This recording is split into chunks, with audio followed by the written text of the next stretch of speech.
Put it all together. What's the reporting on Maxx Crosby as we sit here right now? You've got to go all the way back to the very beginning. And that was him injuring his knee back in October. The team knew that he was going to eventually have to have surgery.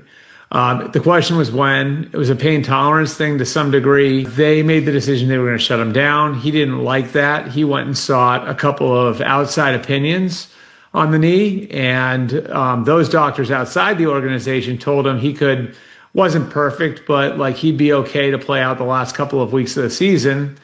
And it was communicated to him that wasn't going to happen. That's where the disconnects come with Crosby. I think at this point he's fine with the general manager. Rob Leonard, he's very close with his position coach, was just promoted to defensive coordinator. The door was open to the idea of him being traded, and he was able to sort of look around and see what's out there.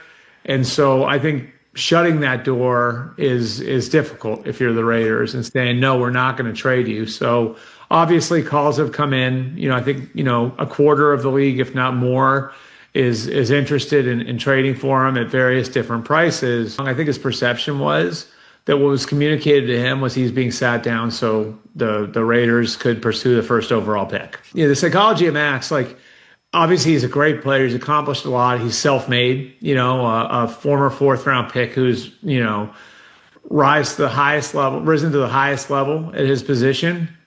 And he's only played in one playoff game. I think that communication issue between at that level of the organization and, the Brady Guerrero level of the organization, that was, problematic for Max at the time. And we'll see where it goes from here.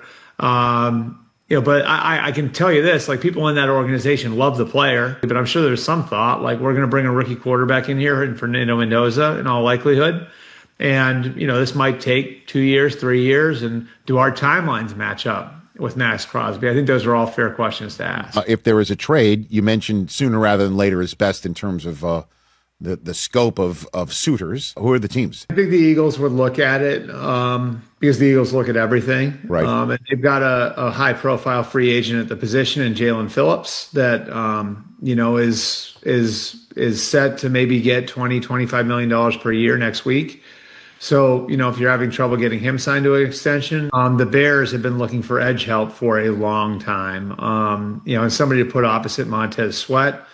That would be another one to consider. The Patriots, I know, Crosby has a stated affinity for Mike Vrabel. I think Tampa's hat is in the ring. Now, we'll see where that one goes. But Tampa would be another one. There's a large group of suitors. There's a healthy market here.